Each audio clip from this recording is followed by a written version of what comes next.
midnight screams. My son's camera monitor alerted in the middle of the night. I checked it and saw my wife and son sitting on the bed. They weren't my wife and son. I'm a nurse and I currently work nights. It's a total drag, but I'm hopeful I can go to days soon since some coworkers are planning retirements. Anyway, I was working one night when just after 3 and my son's monitor alerted me to sound and movement. No big deal at all. He probably coughed loudly or sneezed or something. He's 3 now, so he generally sleeps all night. I bring it up on my phone and I see him and my wife sitting on the bed. Again, no big deal. He might have cried out or gotten scared or something. I was about to close the app when I noticed they were acting strange, almost creepy. And when I say almost creepy, I mean creepy as balls. They were sitting on the bed together, both of them just staring up at the camera with blank, emotionless stares. The night vision is black and white, so they had white, eerie-looking eyes. They didn't move at all aside from their visible breathing. They just sat there staring at the camera. I close the app and give my wife a call to make sure everything is okay. I never get to call home on lunch, so in a way, this is kind of nice to get to talk to my family while I work. It rings a couple times before she answers with a very groggy hello. It was like she was dead asleep when I called, and she looked wide awake when on the camera. Hey, you guys okay? Huh? Yeah. Buddy, my son's nickname, came in like 15 minutes ago. Seemed scared, so I said he could sleep with Mama. I'm confused here, since I saw them in his room a minute ago. Literally 60 seconds had passed since I closed the app and made the call. Wait, so you guys are in bed? Yeah, I fell back asleep right away. Everything okay? Everybody keeps waking me up. She's kind of annoyed. Hang on a sec. I put her on speaker and bring up the app, hoping I don't see it. When the app loads, I get that pang of intense nervousness in my stomach that I haven't had in a long time. Since I was a kid in school and realized while I was eating breakfast, a paper or something was due that day and I hadn't done it. My heart leaps into my throat. My wife and son are sitting on his bed looking up at the camera. Same emotionless stares. Hello? You guys are in bed, right? Yeah, we're trying to sleep. Well, I'm looking at his camera, and I see you two sitting on his bed. Huh? No, we're in our bed. I know that's what you mean, but I'm looking at his bed, and you two are in there. Hang on, she says. She's quiet for a sec, while she brings up the camera on her phone. I hear this guttural, terrified gasp, like she had sucked all the air in the room into her lungs, filling them to capacity. I don't hear this kind of gasp from my wife often, usually only when she's truly afraid, like during a jump scare in a movie, or one time when we turned her back on our son for literally a second, and he was down by the mailbox inches from the road. I hear rustling of sheets and the line goes dead. Of course, now I'm absolutely terrified myself, so I immediately call back. It goes to voicemail, so I call again. I call again and again with no answer. Finally, after about 4 minutes, she calls me. I tell you that 4 minutes felt like 40 years. Hey, what's happening? I ask. She's absolutely hysterical and crying. I can't understand a word she says. Stop! Slow down for just a second, I say. She slows down enough to explain they are in the car and driving to her parents'. She looked at the camera, and when she saw what was on it, she got up and grabbed our son and rushed downstairs and out the door. Didn't even close the garage. Don't worry about it, I said. I'll drive by when I get off and close it. We live in a generally safe neighborhood, so I'm not too concerned the door is up. You will not go in there, she says. Hell no, I return. Why are we on the camera? She asked. Is it a recording? I don't know, I return. I'm gonna keep watching it and see if there's anything I can tell. Do our code words with Buddy. We have code words because we're nerds. We've seen too many pod people and imposter movies. So we decided a long time ago to make code words with each other to be able to tell if one of us was an imposter. We have a couple code words, but we also have a 3-sentence story we recite together, each saying a different part alternately of each other. I hear her on the phone saying the things we taught our son. He giggles as he says them. He does every time we practice, since he thinks they're a joke and doesn't have any idea of the real meaning. We're both convinced he's our son. My wife then says our part, and I'm convinced she's her. We made up these words as a complete joke to ourselves. I never once in my life ever imagined we'd actually need them. Unreal. She got to her parents safely, and it was hard to hang up. I told her we'll figure it out in the morning, hopefully just a glitch. She said she didn't think it was a glitch. When she was running out, she had to run by our son's room and the door was open. There's a little flashing light on the back of the camera that indicates it's connected to the internet. It gives off just enough light that when she ran by, she thought she saw, out of the corner of her eye, a shadowy outline of what could have been an adult sitting on our son's bed. It sends chills down my spine to think about. Knowing they were safe and out of the house is the only thing that kept me at work that night. It was a long 4 hours, but I kept checking the camera every chance I got. Sure enough, they were still sitting on the bed, staring up at the camera with emotionless gazes. I studied them to see if I could see any pattern, from their breathing to their blinking. Their breathing was steady and looked normal. It was their blinking that would tell me if this was just some kind of bizarre, time-looped freak accident video or not. I intently stare at my phone and count the seconds between each blink, telling myself if this is a loop, then their blinks should be even and occur at the same time each time. There was no pattern to their blinking. It was erratic and random, just as a person blinking should be. The passing hours are what finally sealed the deal that this was not a weird looped video of some kind. My son's window is visible on camera, and I can see on camera that it is getting lighter outside his room. His curtains keep out just enough light to prevent the camera from exiting night vision, but lets in just enough to be able to tell the sun is rising. I try to figure out what the hell I'm going to do before I leave work. Calling the police comes to mind, but I talk myself out of it. First of all, what am I supposed to say? Someone is in my house that looks like my wife but isn't.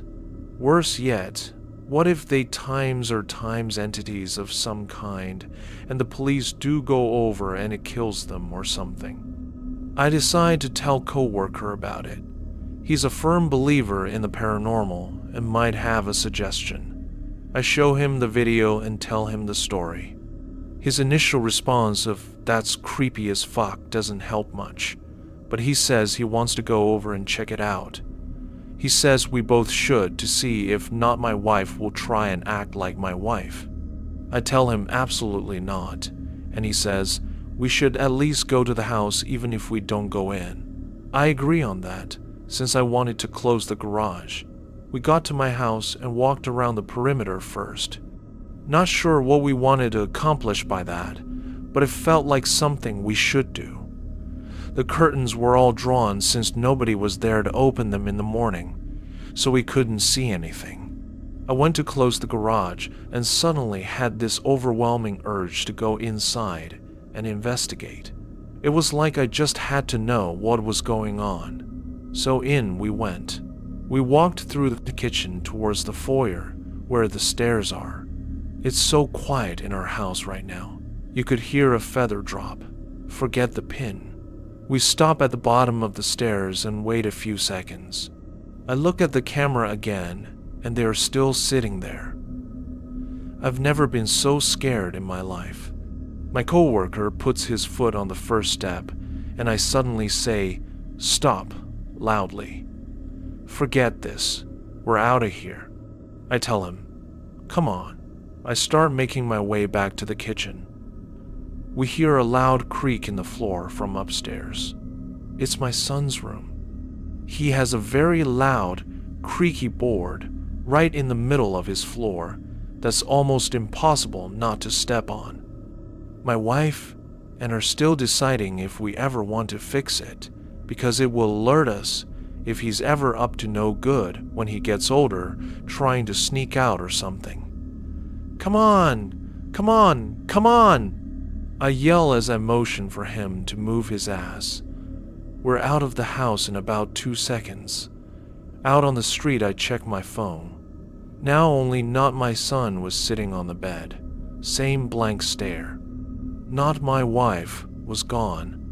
Holy shit. My coworker says, "That was stupid as fuck of us. Do not tell my wife we went inside. She would be so ungodly mad if she found out what we just did." I use my garage door opener in my car to close the door. Before we leave, I look at the camera again.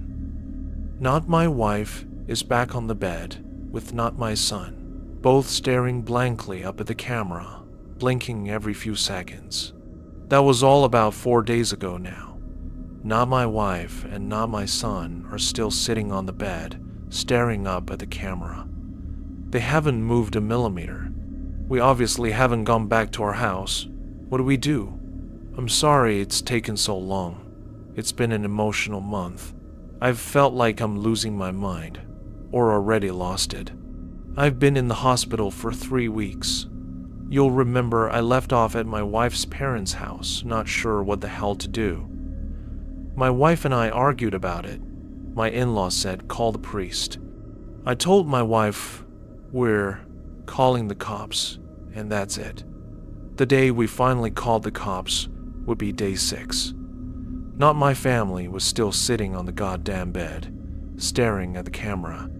I told the dispatcher there were intruders in my house, leaving out the part where they looked exactly like my family. I told her we were out of the house, but I would meet the police there. She dispatched 2 units. My wife begged me not to go. I told her I had to be there. I had a foolproof plan. I would take her mom's iPhone and FaceTime with my wife while showing the police the camera on my phone. They would see this is a fucked up situation and hopefully proceed with caution. My coworker friend said he would come with me as well. My friend and I beat the cops to my house. Like most of you mentioned in the comments previously, I was packing heat.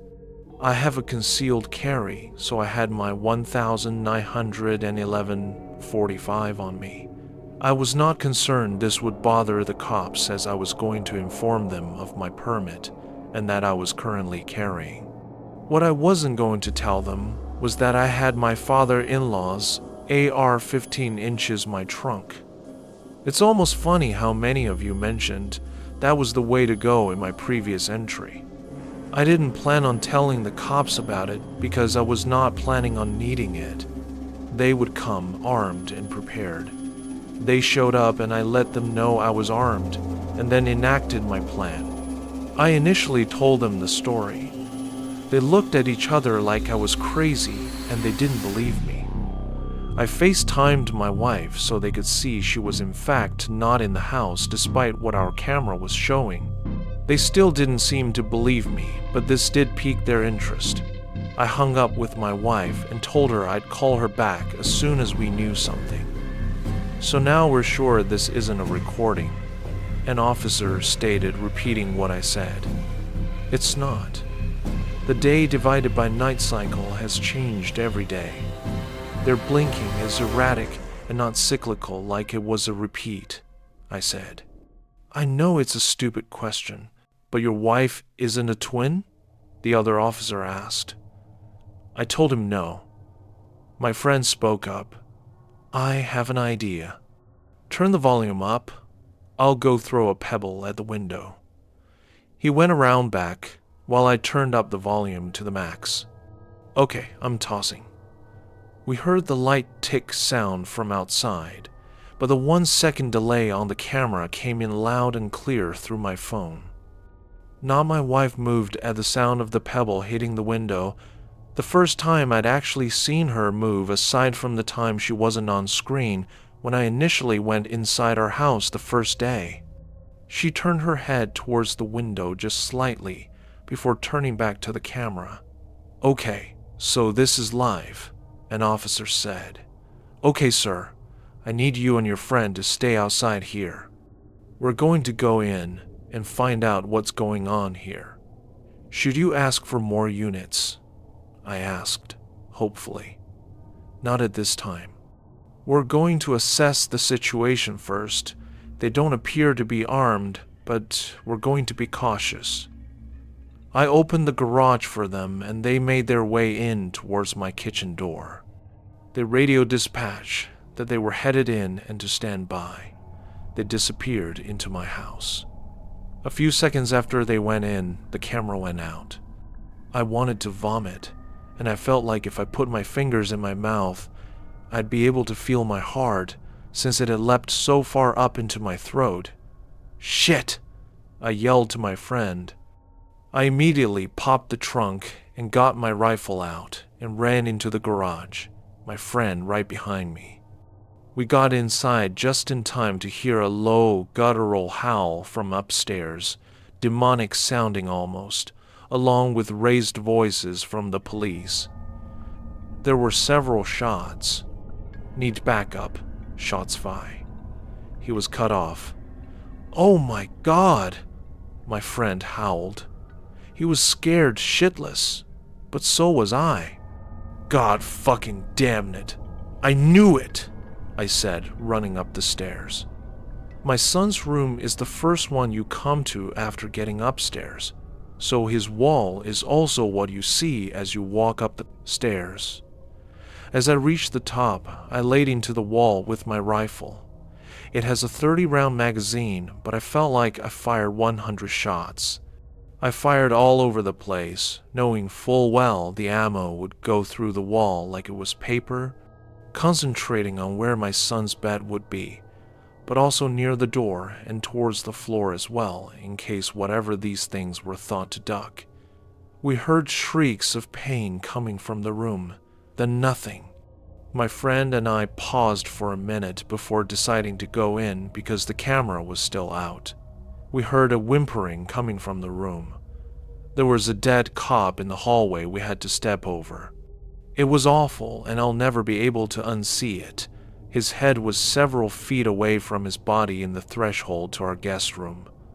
We found the other cop in my son's room right inside the doorway. He had several large holes in his torso, as if he'd been impaled.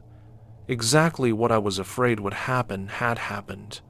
I called the cops, and whatever these things were killed them.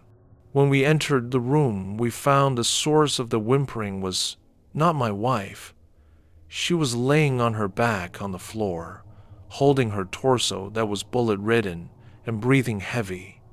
The scene was awful. I can hardly put into words how awful it was. I know now, just like I did then.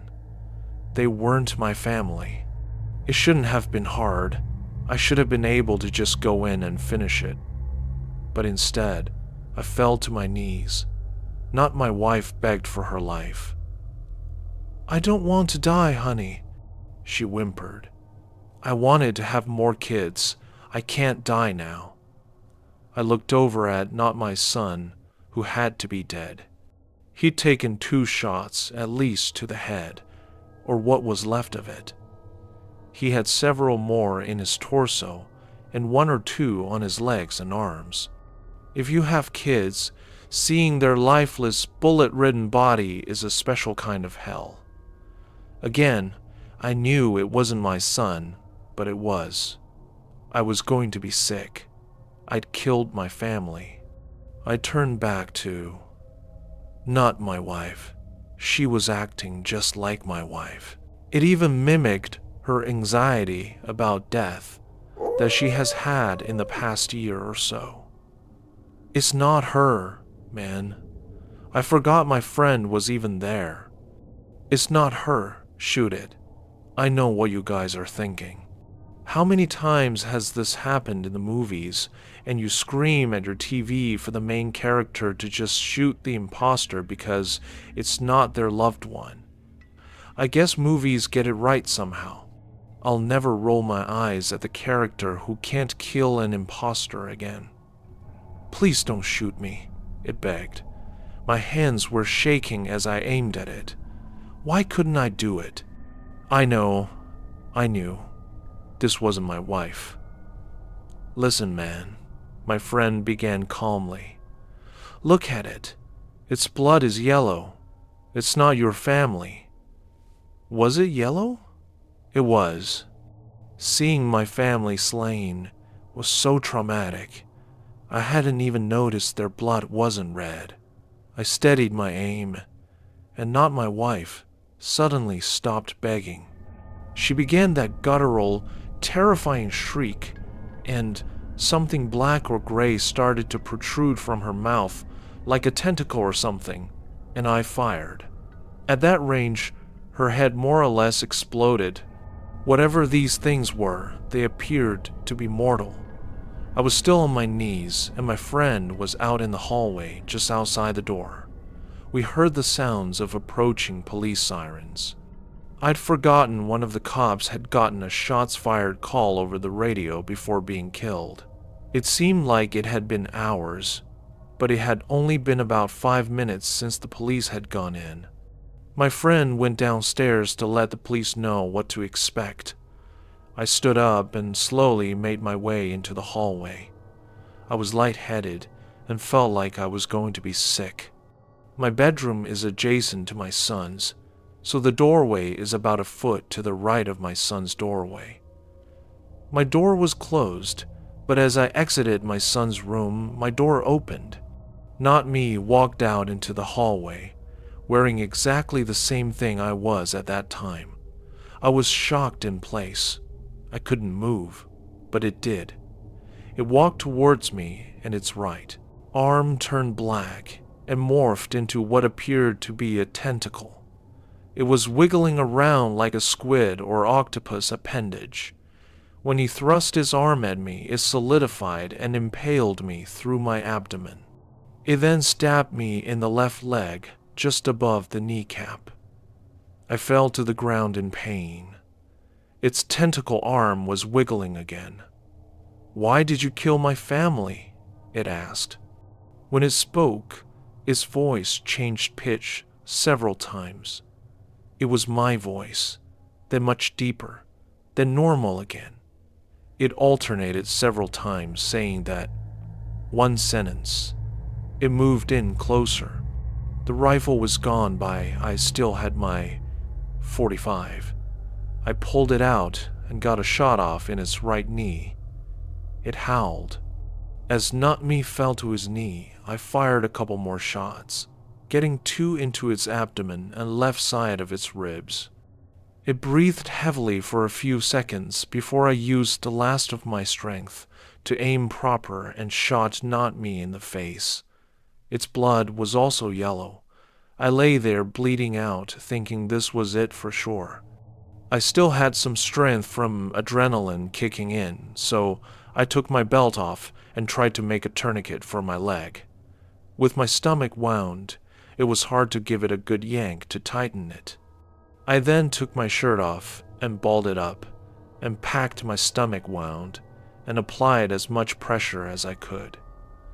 Being a nurse probably saved my life. I passed out, but the measures I took must have kept me alive long enough for EMS to arrive. I heard raised voices and the sound of pounding coming up the stairs before I went out. It was probably a cop, but I felt pressure from somebody trying to keep my wound packed before I went out. I was in and out of consciousness as EMS arrived along with probably every cop in the city. I was wheeled downstairs and put in an ambulance, but while I was being loaded onto the gurney upstairs, I heard cops freaking out, and rightfully so. They'd lost 2 brothers, and there were 3 other bodies. Did he kill his brother? Are they twins? Probably referring to not me's dead body, or his whole family. Put him on armed guard while at the hospital. He'll probably be getting charged. As I was getting placed into the ambulance, I saw my friend talking to a group of about 10 cops, all listening very intently to what he was saying. I went out again in the ambulance. I woke up in the ER. My wounds had been treated. The tentacle hadn't been more than a few inches wide, so it was just slightly larger than a large knife. They'd sewn me up, and I found that I was currently receiving a blood transfusion due to blood loss at my home. My wife had authorized them to do whatever they had needed while I was unconscious. She was also extremely times pissed that I went in the house. We're okay now, but that's a story for another day. I was in the hospital for 3 weeks, since I ended up getting an infection and almost went septic. I needed quite a few antibiotics. For the entire 3 weeks, I had cops in my room with questions. After about a week, they released me and no longer had me under armed guard. I told them absolutely everything, not caring if it made sense or not. And thank God my friend had come with me since he was able to corroborate this weird story.